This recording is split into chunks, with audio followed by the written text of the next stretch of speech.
What's up, Kicking Bass? Millie here. I'm gonna do a beginner tutorial, and it's a very exciting one because it's the introduction to sound designing, and we're gonna make like some cool sounds already. Now, sound designing is really fun, but it's easy to overcomplicate it, like a lot of things in music.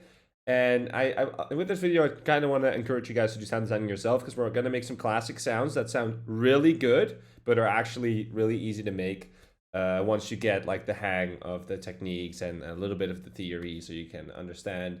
So it should be fun. And without further ado, if you have any questions regarding sound designing, you can always feel free to hit me up in the Kick and Bass chat. But let's just dive right into it right now. I'll show you the sounds we're gonna make first. These are the sounds we're gonna make today.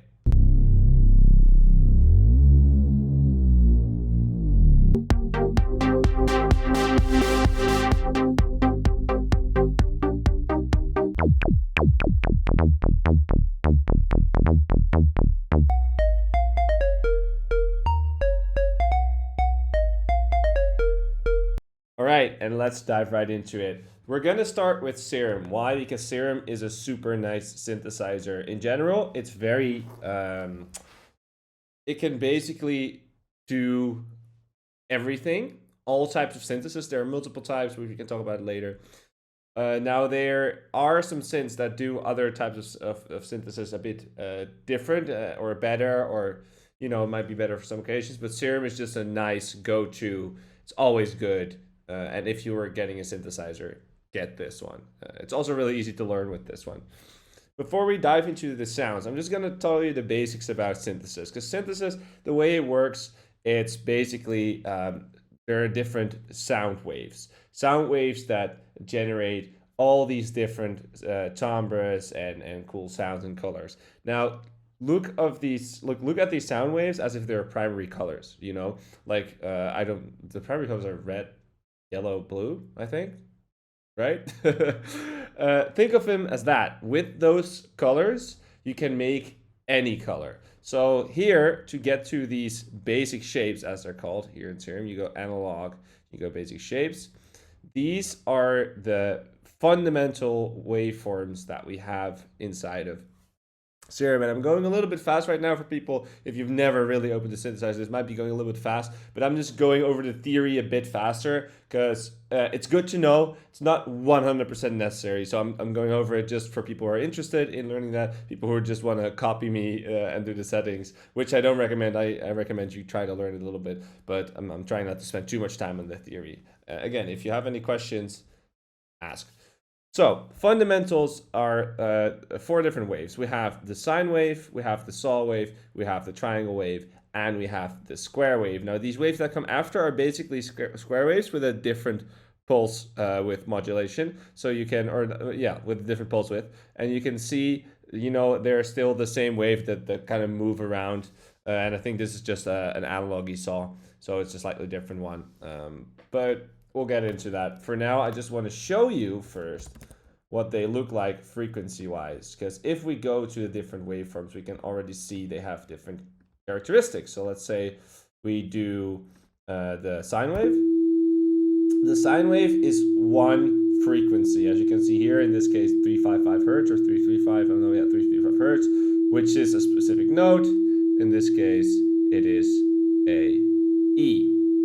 Right, so this sine wave is one frequency, one fundamental frequency. It's the cleanest waveform of them all. There's no cleaner wave than this because it's literally one frequency. Now, if I move up to the saw, for example, boom, we can see that the saw has a lot of frequencies. There's still a fundamental, let me turn that down a little bit, which is this one.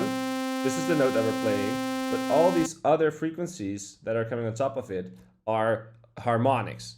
We can see we're playing a C, but there's also G in here, a G frequency. There's also an A sharp frequency. And obviously those aren't like the straight up notes, but they're, because it's not like there's like 10 or 20 notes playing right now. But they're all frequencies that support this fundamental and makes it sound way more gnarly. The saw kind of sounds like this, like it's very like nasal kind of sound. If we go to the triangle wave, it's a less clean version of the sine wave, so it has a big fundamental. It has some overtones, but it's still Very clean sound. To the square, which is the most like saturated waveform of them all, it has a bunch of frequencies or overtones, and as you can see, it sounds very aggressive too. Now, the way you can kind of remember it, like I said, the sine wave is the cleanest. It's really clean. You can make cool pads with that.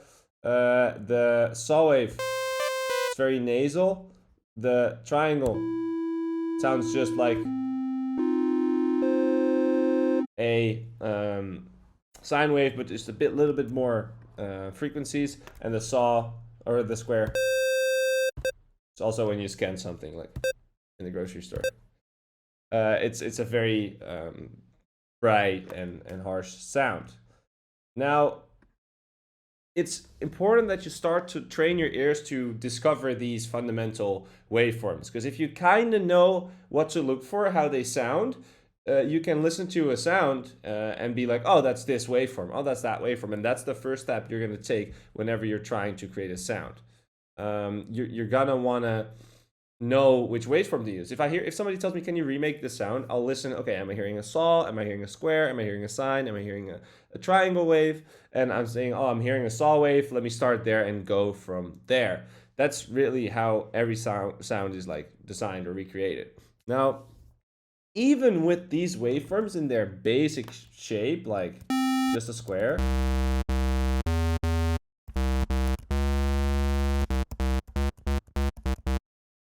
already like tons of sound that you can make without even changing them. Like,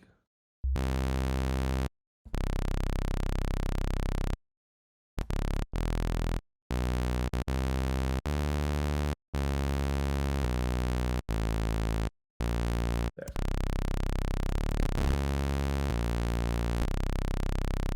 Like, there's so many things we can do already, and I literally did not change a thing. The beauty about synthesis, really, especially in house music, is a lot of the house sounds are based off of old synthesizers. Back in the day, they didn't have all these effect sections on the synths. They didn't have the option to route everything to each other. Back then, you had very little options. It was very simple. That's why the most classic sounds are usually very simple. The sounds we want to use are usually not that hard, which is why synthesis is so fun, and you don't have to be a master engineer to understand this. Now, we'll get into that, but first, I've told you a little bit about the basic shapes here. Now I'll tell you a bit more about the serum here. So we have two oscillators. An oscillator is the source of the waveform. We have two of them, so we can have two different waveforms of the same ones playing at the same time. Unison is basically the waveform making a copy of himself. So right now I have one saw. You can't visually see this, but now I'm making more saws. And they're also a little bit detuned with this knob. If they're not detuned, sounds a bit weird, right? Because every saw is at the same frequency, so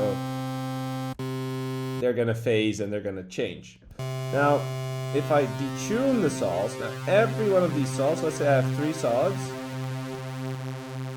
it's just gonna be tuned a little bit differently. So you get this very wide sound. Now, if I detune it too much, it'll become a bit weird.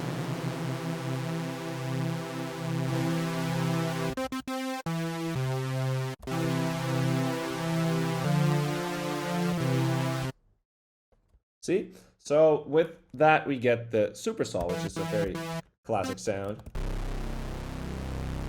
But we can also make a Reese bass with the exact same sound by just playing it lower. So just right there, you can already see we have 2 very classic house sounds by just adding some unison, adding some more saws, and just tuning them. Anyway, so that's here. I'm not going to talk too much about these other options here. That's maybe for another tutorial. We have a filter section, which allows us to take away frequencies and add them back, which you can do with like a saw and a square because they're very full. But if I start to do it with sine wave, well, the filter at the one frequency that we have, there's going to be no sound, of course.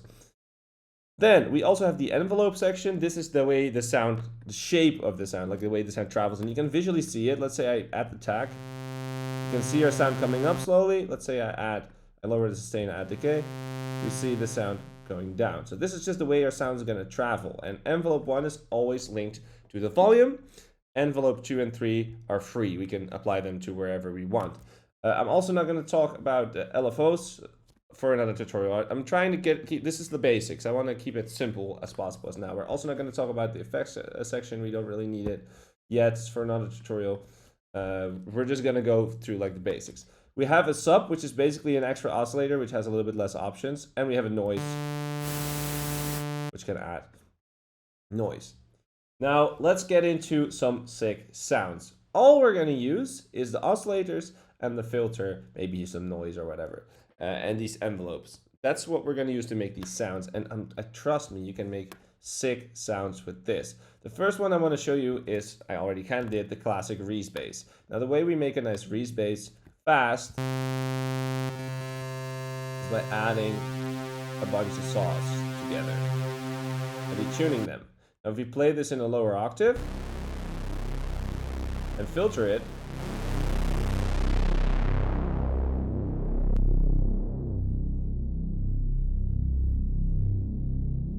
now I'm adding a little bit of drive to boost it. It's kind of like saturation distortion almost.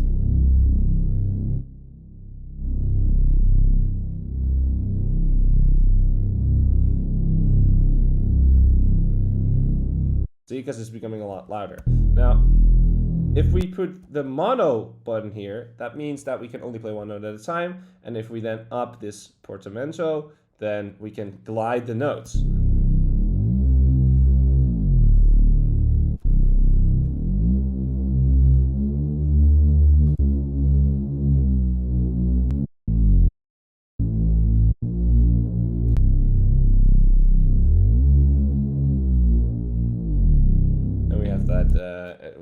Everything you have done. Simplest Reese bass ever. I use it like this all the time. Now it will be a little bit inconsistent in the low end. It's because of phasing issues. To be honest, I'm not gonna worry about that. I wouldn't worry about that if I've never worried about it. It's in all my songs like that. If you want to be real like specific and like an engineer, you can go in and fix it. But again, this is a beginner tutorial. I don't want to go into much details. Technical, and also I've used it like this in every single song, so I don't think any of you guys noticed that. Maybe you did, then let me know. So the Reese bass, super simple sound, but it sounds great. The next sound I want to create is a sound that's gonna use two oscillators. Now I'm gonna lay down some chords here.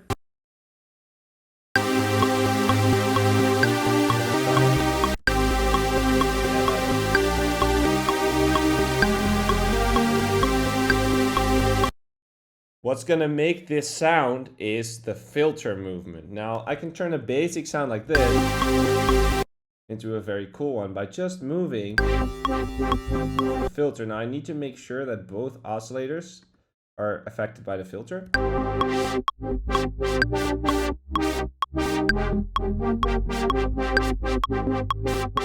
And you can hear that giving all sorts of cool timbres. Now we can make the filter a bit more strict as well, like a sharper fucking thing here. What do you call that? Slope, yeah. So we'll filter more frequencies.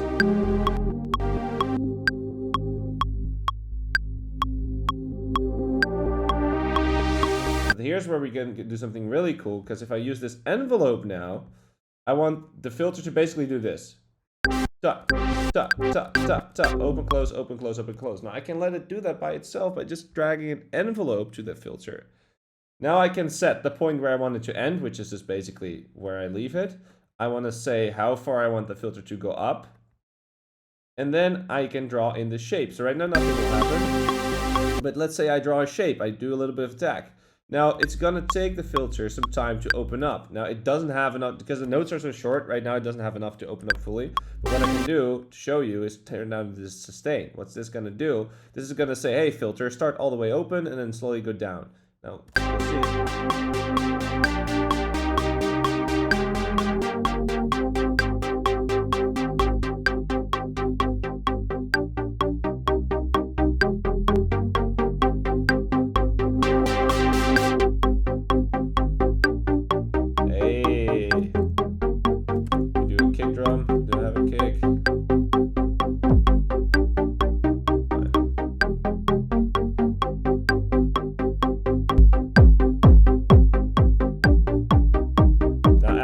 side chain to that.